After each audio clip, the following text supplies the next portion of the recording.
Today's presentation will be useful to secular people who want to use scientifically informed mindfulness and meditation practices to reduce stress, sharpen thinking, calm emotions, and enhance compassion. Richard Jarvis started the HCCO's Rational Mindfulness Group and will be our speaker. This presentation will include some readings, descriptions of various techniques, practice, and then discussion. Please join me in giving a thoughtful welcome to Richard Jarvis.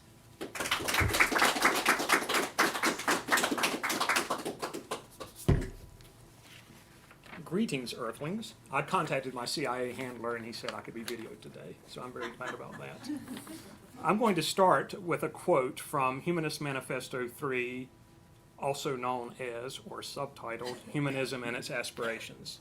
Knowledge of the world is derived by observation, experimentation, and rational analysis. Humanism finds that science is the best method of determining this knowledge, as well as for solving problems and developing beneficial technologies. We also recognize the value of new departures in thought, the arts, and inner experience, that to follow, each subject to analysis by critical intelligence. So, mindfulness has become a very, very popular thing in the recent past. There's been a lot of press about it. For example, in 2014, Time Magazine had it on their cover, so you know you've made it when Time Magazine has put you on the cover. And it's a very good article about it, and it's especially about mindfulness-based stress reduction that was pioneered by Jon Kabat-Zinn, who wrote Wherever You Go, There You Are, and Full Catastrophe Living, amongst others. These are extremely good books to read about this subject, highly recommended, and they will be sitting here for your perusal. And in a little magazine that some of us may have heard of called The Humanist, which is the official publication of the American Humanist Association, in their March and April issue, they had a review of a recent book written specifically about secular meditation, creatively entitled Secular Meditation. So those are all very good sources. So what is my story? How did I get here? Why am I giving this presentation? When I was growing up in a not so religious, which is odd for North Carolina, community, I looked into other things that interested me. And one of the things that interested me the most was Buddhism, especially Zen Buddhism. And Zen Buddhism has a lot in common with the secular world. There is no deity. There's very little supernatural, almost nothing supernatural in Zen Buddhism. So it was a very good fit for me. I thoroughly enjoyed sitting with Zen groups. I sat with a Zen group this morning. I do that every week. Some things that do bother me a little bit about that is I don't do a full bow, but you bow to a statue of the Buddha and just showing respect, not that, this is my God kind of bow, and you're bowing to yourself, whatever. And there's some of the chanting had some supernatural elements that kind of bothered me. Sometimes they talk about ghosts and stuff, and it's like, I don't even speak during that part. So I wanted to distill all of that stuff, that woo, out of meditation and mindfulness and bring it to this humanist community based on writings such as those of Jon Kabat-Zinn and the extremely secular approach of mindfulness-based stress reduction and other mindfulness and meditation modalities. So there's that. And now I have a story. Since I've told you my brief story, I have a story about technology and how to simplify life. And I was going to present this slightly differently. I was going to prepare to put this on my Kindle and present through the Kindle and et cetera, et cetera. I don't generally do slides. As you'll see, there are no slides around. But my computer went absolutely haywire yesterday morning when I was going to write this up, put it on my Kindle, and get it out. I unplugged my Kindle. My computer shut down, died. I restarted it. It said, Windows will not let you log on now. It's like, okay, this is exciting. Now what do I do? But because of my mindfulness and my training and my taking things in a more paced and measured way and thoughtful, rational way from amongst other things, mindfulness, that didn't really get to me. I did resolve the issue, and I went with the very old school technique, and I will never attach my Kindle to my phone again. But I reacted mindfully. I was not as angst-driven as I would have been, say, 10 or 15 years ago before I really got into mindfulness. So now I'm going to get into the highbrow thinky part of the presentation. I call this part, don't surround yourself without having to send any instant karma, because we can't do that. So the comment is, do we have a self? And I was thinking about Zen Buddhist teachings and the attitude towards the self, and they generally did not think that, they did not believe in the self. And then I was reading from Sam Harris's book, Waking Up, A Guide to Spirituality Without Religion, and he said that the claim that we can experience consciousness without a conventional sense of the self, that there is no rider on the horse, seems to be on firm ground neurologically. Whatever causes the brain to produce a false notion that there is a thinker living somewhere inside the head, it makes sense that it could stop doing this. And once it does, our inner lives become more faithful to the facts. How can we know that the conventional sense of the self is an illusion? When we look closely, it vanishes. This is compelling in the same way that the disappearance of an illusion is. You thought something was there, but upon closer inspection, you see that it isn't. What doesn't survive scrutiny cannot be real. So, that's just something that fascinates me. That we it's really hard to describe these things, but that we our idea of ourself, of our being. Anyway, it's just an interesting thing to me. So, why do we practice mindfulness then? Well, there are psychological and physiological benefits, and they've been known for some time.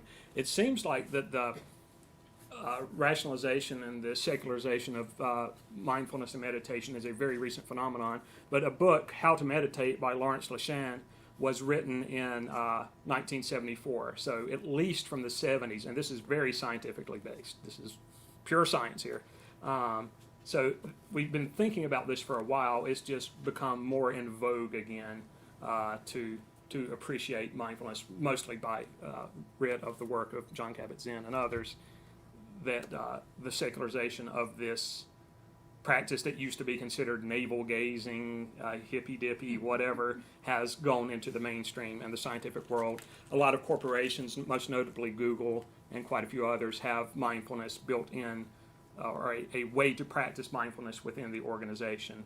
And I myself, for where I work, attempted to establish a mindfulness group that didn't take much traction, but I did try to establish that. So a lot of organizations are understanding the physiological and psychological and work-based benefits of practicing mindfulness, so that's a good thing. It has been shown to reduce blood pressure, definitely a stress reducer. And now for some more brainy stuff, literally.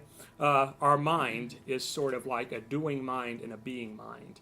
The doing mind is like driving to work, doing your tasks, all these mundane things that we do on a daily basis.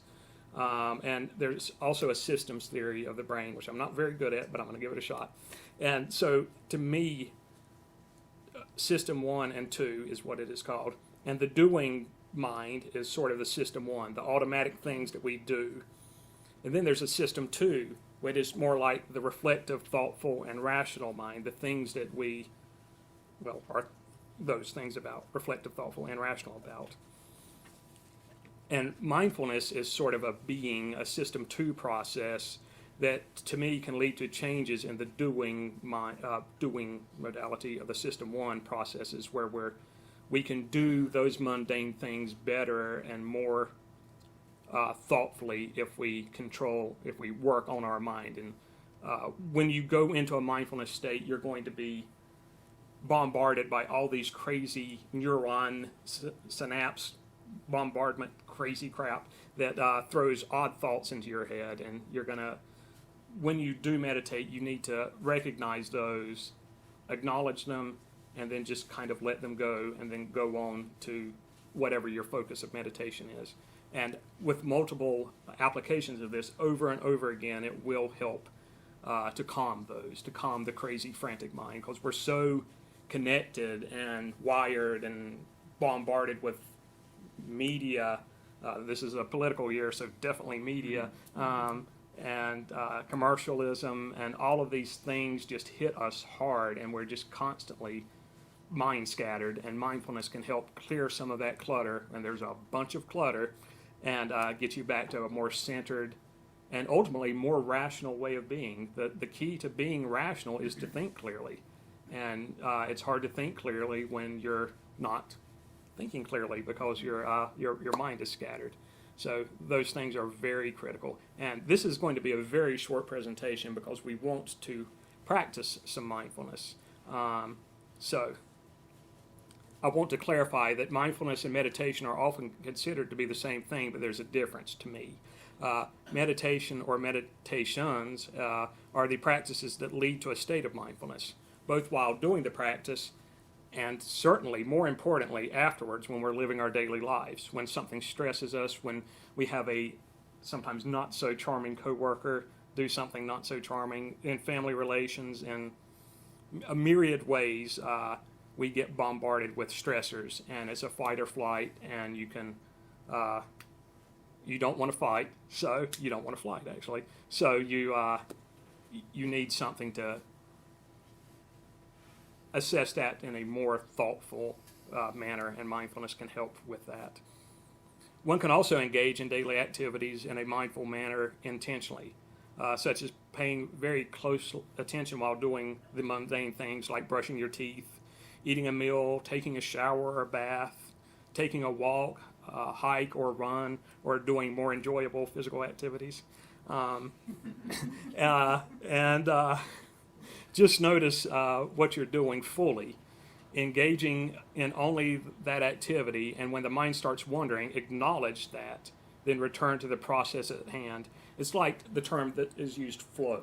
Like you're in flow when you're running, sometimes when you're hiking, and the flow process can, in a certain way, also be achieved through the mindfulness process, through mindfulness techniques. You'll get to a state where, like I sat this morning for 2 25-minute sits, and after you've done that for years, it seems like seconds. Not literally just seconds, but the time, it's an adjustment of how we perceive time sort of occurs after you sit a while. You definitely don't feel like you've sat for 25 minutes. If most of you have never sat before in silent meditation, we're going to do 10 minutes, and if you haven't, it's definitely going to feel like 10 minutes. But it's going to be a good 10 minutes, and as you continue doing that, the time will have a different feel to it, I guess is the way to put it. So there are many varied meditation practices. For this purposes of this meeting, I'm going to describe a few techniques, and you can choose to use any or all of these in combination during our 10-minute sit. One of the best ways to get started and get yourself centered is to do a body scan, where you imagine, or you don't imagine, you sense your body from either your feet up is usually better. So you start at your feet and then you move up, and you are just concentrating on all portions of your body: feet, calves, knees, thighs, etc., etc. I don't need to name them all.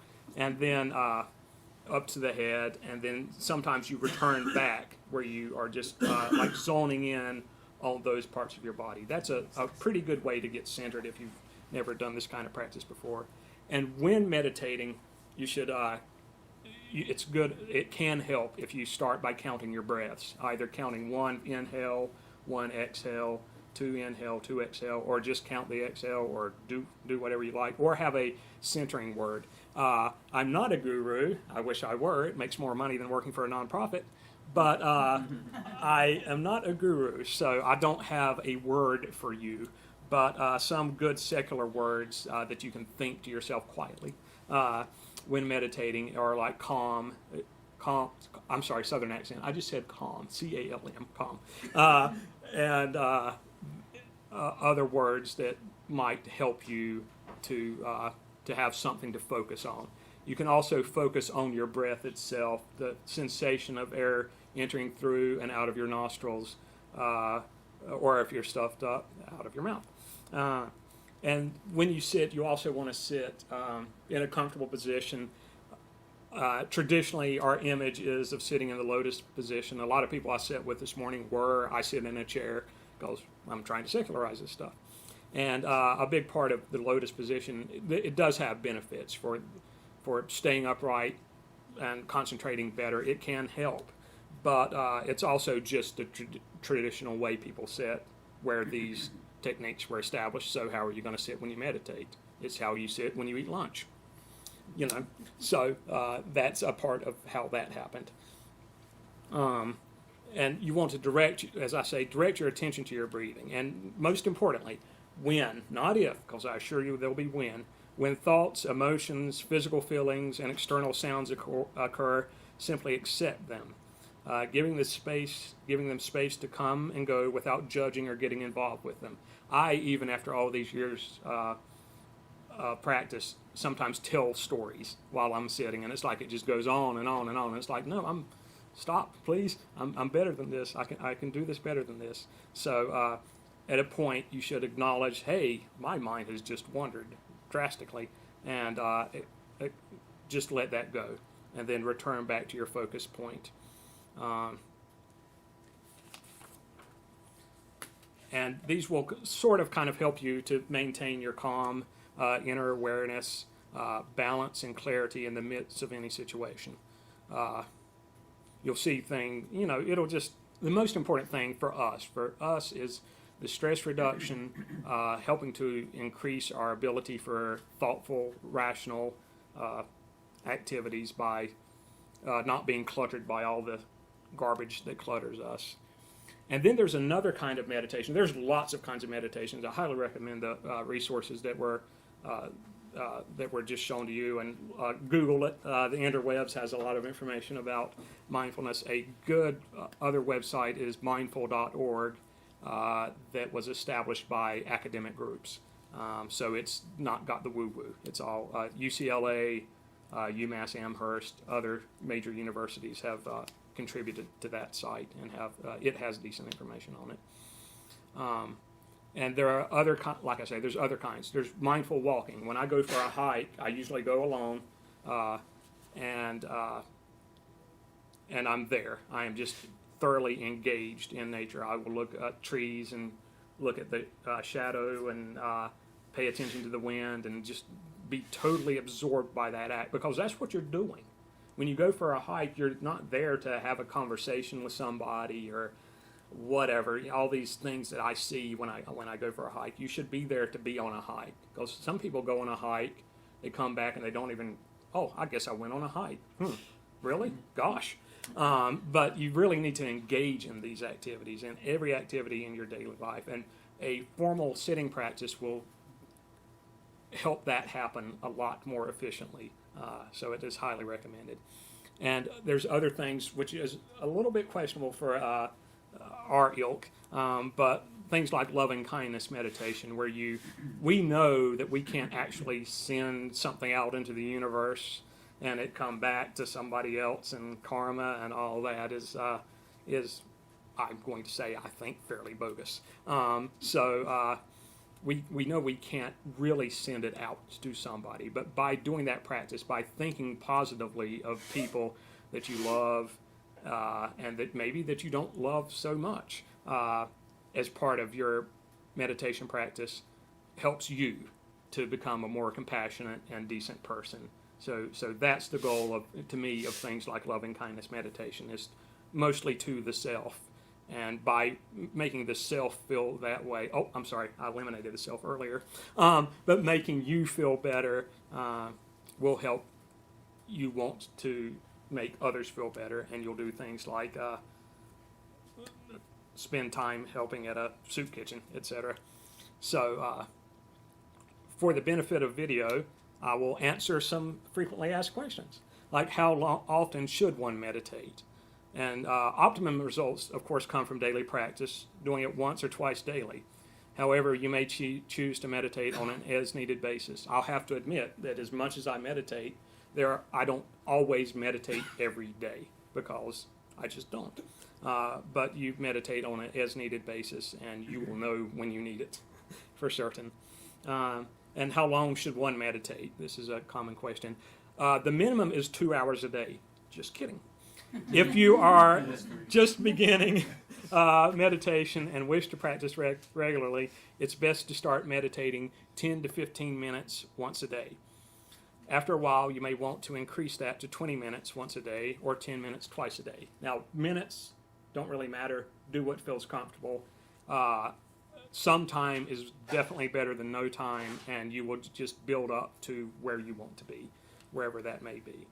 And I think I've said somewhat of all of what I want to say, so I think this is the time to transition into a brief 10-minute practice so that we can experience the benefits of mindfulness. So, as I say, just get in a comfortable position, whatever that may be. And now, for the fun part, we're going to sit for about, let's go for 10 minutes.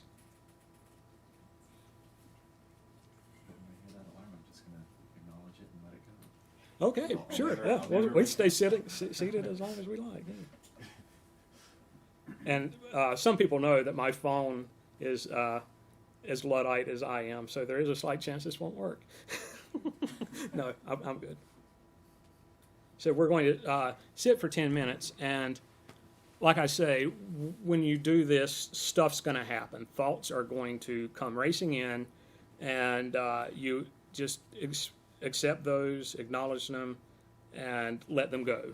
The goal of mindfulness is to pay attention on purpose, non-judgmentally, so that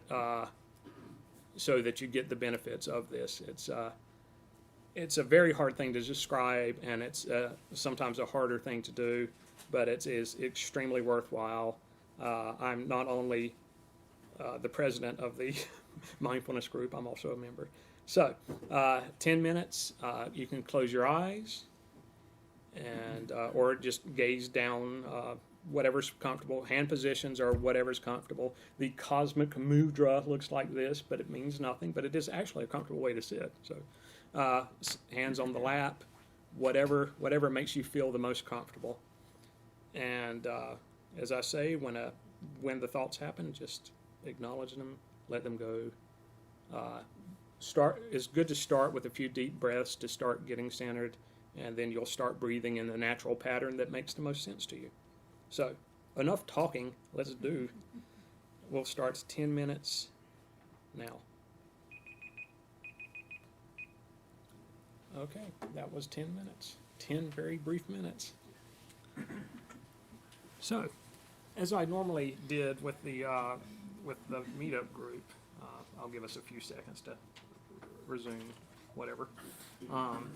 I will open this to questions since we've completed the practice, and I assume some people may have some questions.